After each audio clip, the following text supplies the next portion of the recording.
Hello my dear students, welcome to my channel. Today we are going to study about reproduction in animals in chapter 9. So let's start. Do you recall the process of digestion, circulation and respiration which you have studied in your previous classes? Digestion के process को, circulation के process को और respiration के process को क्या आपने recall किया जो आपने अपने प्रीवियस क्लासेस में पढ़ा हुआ है? These processes are essential for the survival of every individual. सभी इंडिविजुअल के सर्वाइवल के लिए ये सारे प्रोसेसेस बहुत ही महत्वपूर्ण हैं. You have also learnt about the process of reproduction in plants. आपने रिप्रोडक्शन, प्रजनन, प्लांट में जो प्रजनन होता है उसके बारे में भी आपने पढ़ा हुआ है. Reproduction is essential for the continuation of A species. किसी भी स्पीसीज़ के कॉन्टिन्यूएशन के लिए, आगे कॉन्टिन्यू होने के लिए प्रजनन यानी कि रिप्रोडक्शन बहुत ज़रूरी है, बहुत महत्वपूर्ण है. Imagine what would have happened if organism does not reproduced. कल्पना कीजिए अगर कोई भी ऑर्गेनिज्म प्रजनन ना करता हो, प्रजनन ना करे तो क्या होगा. इसको आप इमेजिन करिए, कल्पना करिए. You will realize that reproduction is very important as it ensures the continuation of similar kind of individuals generation after generation. आपको यह पता चलेगा, आपको यह महसूस होगा कि जो रिप्रोडक्शन होता है, प्रजनन होता है, ये किसी भी काइंड के इंडिविजुअल को, सिमिलर काइंड के इंडिविजुअल को आगे बढ़ने में बहुत ही हेल्प करता है, बहुत ही इम्पॉर्टेंट होता है. एक जनरेशन से दूसरे जनरेशन तक, दूसरे जनरेशन से तीसरे जनरेशन तक, कुछ इस प्रकार. You have already learned in your previous classes about reproduction in plants. आपने अपने प्रीवियस के क्लासेस में प्लांट्स के में होने वाले रिप्रोडक्शन को आपने पढ़ा हुआ है. In this chapter we shall learn how reproduction takes place in animals. इस चैप्टर में हम ये पता करेंगे, ये हम जानेंगे, हम ये याद करेंगे, हम पढ़ेंगे कि रिप्रोडक्शन जो होता है वो एनिमल में कैसे होता है, क्या प्रक्रिया होती है एनिमल्स में रिप्रोड्यूस करने के लिए. Modes of reproduction. Have you seen the young ones of different animals. क्या आपने अलग अलग जानवरों के यंग वंस को देखा है? Try to name some of the young ones by completing table 9.1 shown in examples at serial number 1 to 5. 1 and 5. कोशिश करिए कि जो यहाँ पे टेबल 9.1 में, तालिका 9.1 में जो एनिमल्स दिए गए हुए हैं like human, cat, dogs, butterfly, hen, cow and frog, इनके जो यंग वन होते हैं उनको आप बताइए कि इनके यंग वंस कौन होते हैं. जैसे कि ह्यूमंस का बेबी होता है, हैंस का चिक होता है. ओके, कुछ इस प्रकार आपको बताना है. तो आप इसके आंसर को, इस टेबल को कमेंट बॉक्स में फिल करके हमें बताइए. You must have seen the young ones of various animal being born. आपने कई प्रकार के एनिमल्स के यंग वंस को देखा हुआ होगा. Can you tell how chicks and caterpillars are born. क्या आप बता सकते हैं कि जो चिक्स होते हैं और कैटरपिलर्स होते हैं ये कैसे जन्म लेते हैं? How are kittens and puppies born. जो किटन्स होती हैं, पपीज़ होती हैं, ये कैसे, इनका जन्म कैसे होता है, क्या आप बता सकते हैं? Do you think that these young ones looked the same before they were born as they do now. क्या आपको लगता है कि जो ये यंग वंस होते हैं ये एक ही जैसे दिखते हैं, जैसे जन्म लेते हैं, क्या ये ऐसे ही आगे दिखते हैं? Let us find out. चलिए हम पता करते हैं. Just as in plants, plant जैसे ही, there are two modes by which animal reproduce. Plant जैसे ही दो मोड्स होते हैं जिससे एनिमल भी रिप्रोड्यूस करता है. वो जो हमारे दो मोड्स हैं वो आपके, पहला है सेक्सुअल रिप्रोडक्शन और दूसरा है asexual reproduction. Now first we will learn about sexual reproduction. So let's start.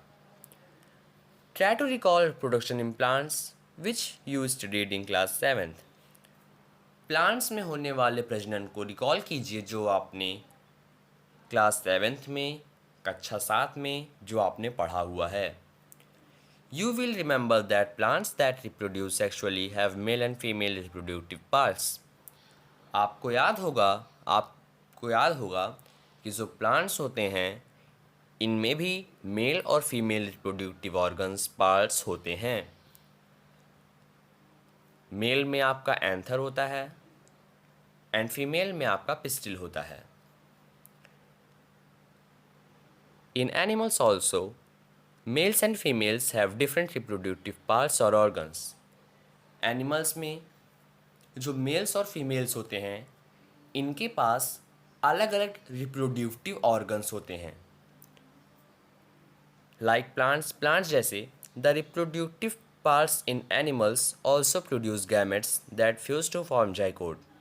जैसे प्लांट्स गैमेट्स को प्रोड्यूस करते हैं, सिमिलरली सेम प्रकार उसी तरह जो एनिमल्स होते हैं वो भी गैमेट्स को प्रोड्यूस करते हैं, और जब ये दोनों फीमेल के गैमेट्स और मेल के गैमेट्स जब एक दूसरे में फ्यूज़ होते हैं तो जाइगोट का फॉर्मेशन करते हैं।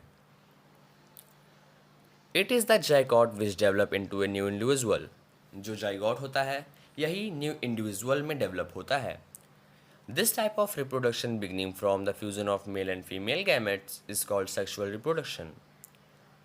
इस प्रकार के प्रजनन को जिसमें मेल और फीमेल के जो गैमेट्स होते हैं वो फ्यूज़ होते हैं टू फॉर्म जाइगोट। जाइगोट के फॉर्मेशन के लिए ऐसे प्रोसेस को हम सेक्सुअल रिप्रोडक्शन कहते हैं। Let us find out the reproductive parts in humans and study the process of reproduction in them. इसी के साथ चलिए हम पता करते हैं ह्यूमंस के जो रिप्रोडक्टिव पार्ट्स होते हैं और उसके जो प्रोसेस होते हैं रिप्रोडक्शन के। चलिए उसको हम पढ़ते हैं और उसके पार्ट्स को हम पता करते हैं। First, male reproductive organs. The male reproductive organs include a pair of testis, singular testis, two sperm ducts and penis.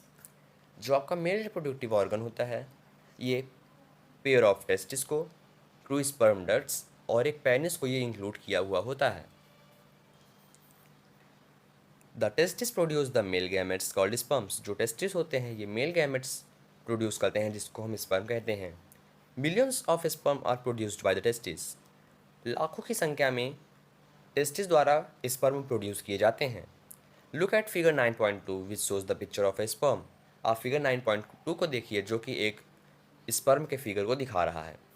Each दो sperm are very small in size. जो स्पर्म होते हैं वो साइज़ में बहुत ही स्मॉल होते हैं। Each has a head, middle piece and a tail. हर एक के पास एक हेड होता है, एक मिडिल पीस होता है और एक टेल होता है। Does it appear to be a single cell. क्या ये सिंगल सेल की तरह अपीयर करते हैं? Indeed each sperm is a single cell with all the usual cell components. हर एक स्पर्म एक सिंगल सेल होते हैं और with all the usual cell components, और सभी यूजुअल सेल कॉम्पोनेंट्स के साथ ही एक सिंगल सेल होते हैं। As you can see here a sperm, figure of a sperm, the head.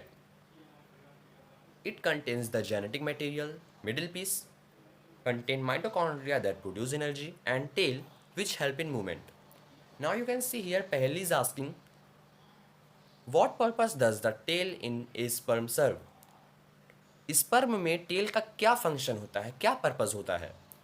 So I have just told you that जो sperm में जो टेल होता है वो स्पर्म के मूवमेंट में वो हमको हेल्प करता है। Female reproductive organs.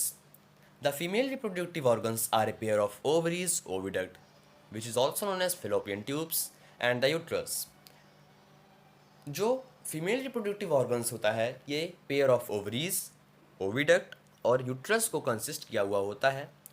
जैसे कि आप नीचे देख सकते हैं जो यहाँ पे हमारा हमारा ओवरी है, ओविडक्ट है और यूट्रस है। The ovary produces female gametes called ओवा एक्स। जो ओवरी होता है वो फीमेल गैमेट्स को प्रोड्यूस करता है जिसको हम ओवा कहते हैं। सिंगुलर में ओवम एंड प्लूरल में ova, as you can see in figure 9.4। In human beings a single matured egg is released into the oviduct by one of the ovaries every month. Human beings में a single matured egg is released into the oviduct. एक egg होता है जो oviduct में release किया जाता है by one of the ovary every month.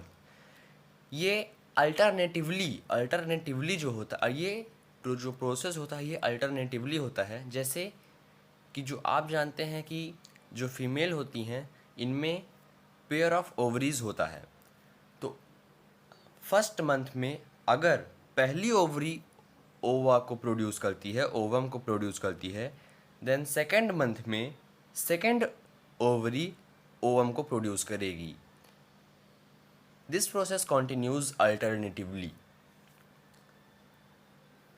Uterus is the part where development of baby takes place.